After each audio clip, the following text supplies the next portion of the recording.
Dual evening, Internet. My name is Michael, and this is my Halloween special. This Halloween, we're going to take a look at a third part of a series, which originally began as a slasher films, and then turned into something completely different, then went back to being a slasher film series. Now, if you haven't guessed it yet, it's Halloween 3 Season of the Witch. Now, if you haven't seen this movie, let me read the back so you can get a general idea. When a terrified toy salesman is mysteriously attacked and brought to the hospital, babbling and clutching the year's most popular Halloween costume, an eerie pumpkin mask, Dr. Daniel Chalice is thrust into a terrifying Halloween nightmare. Working with the salesman's daughter, Ellie, Daniel traces the mask to the Silver Shamrock Novelty Company and its founder, Connell Cochran. Ellie and Daniel uncover Cochran's shocking Halloween plans and must stop him before trick-or-treaters across the country never come home in this terrifying thriller. Now that kind of gives an okay idea of what the movie's about. It is it's a horror movie slash, I guess it is kind of more of a thriller than a horror movie, though it does definitely have more horror elements to it. It starts off, there's a guy being chased by some goon in a suit, and he eventually escapes and he collapses and he's taken to the hospital. Then the main character, Dr. Chalice, shows up. He treats him. Then the goon shows up, kills the guy by crushing his skull.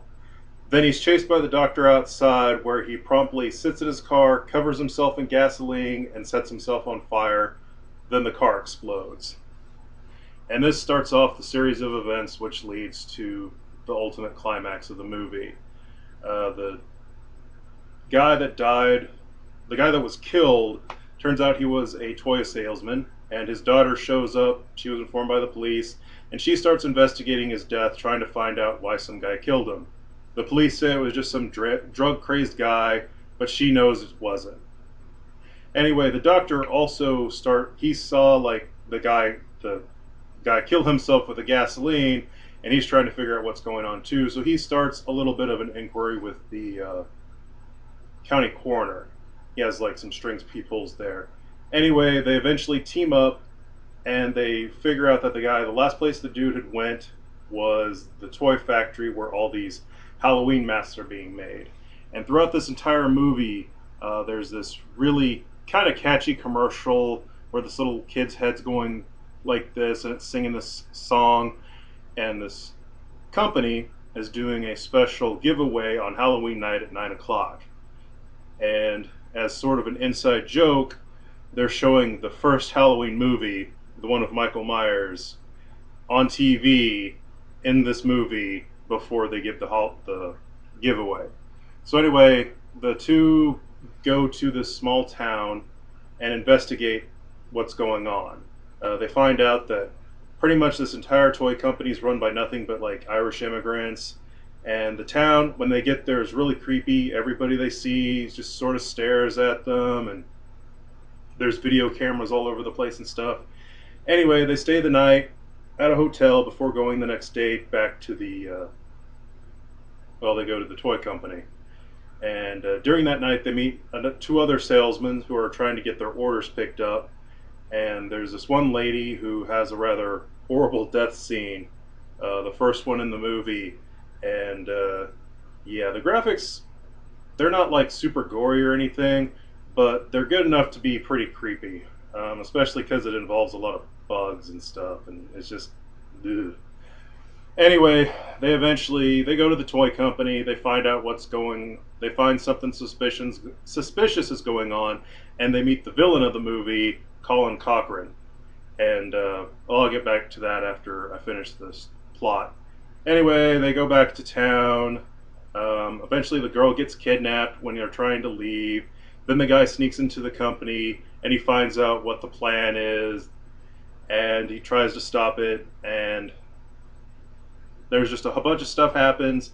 I'll explain later when I'm going to make my references to James Bond in this movie, which you'll understand in a second.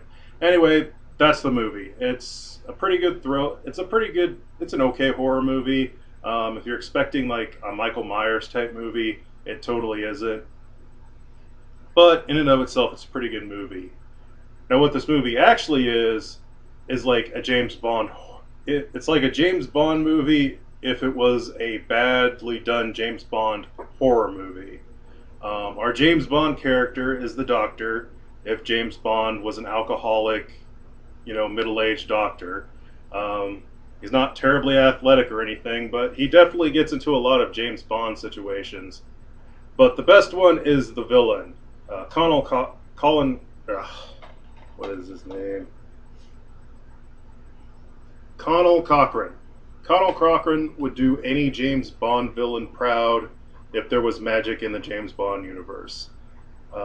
He's this guy who set up this entire company and he set up this entire giveaway where he's given he sells all these incredibly popular masks. All the kids are going to watch the giveaway at 9, and when that happens, this crazy magic stuff happens, and all the kids will die, and like bugs and snakes come pouring out of their dead mouths, and those will attack anybody that's in the same room.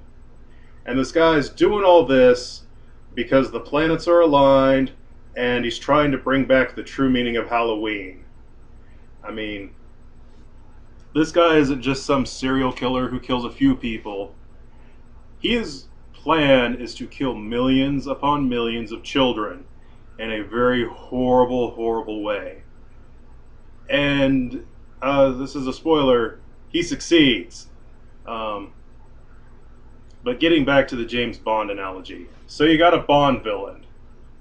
And the Bond type character, the Doctor, he even has a Bond girl. That's the daughter. They hook up when they're in the town. Also, he does some sneaking around town while he's being chased by the goons. Oh yeah, the goons. They're robots. It's kind of creepy in the beginning when you see them do stuff because one of them gets hit by a car and dies, the other dude, sets himself on fire, and they never say anything. So it's kind of creepy, and then you find out they're robots, which still creepy, but more a little loony than anything. But the defining moment that makes this a Bond thing is that Colin Cochran locks the Doctor in a room, ties him to a chair, puts the mask on his head, and turns on the TV, and then leaves the room. Basically, he sets him up in like a classic Bond death trap. And then, of course, the Doctor escapes, and he does some James Bond stuff, and he even manages to basically set off this explosion thing that kills all the scientists that were working for the toy company and Colin Cochran.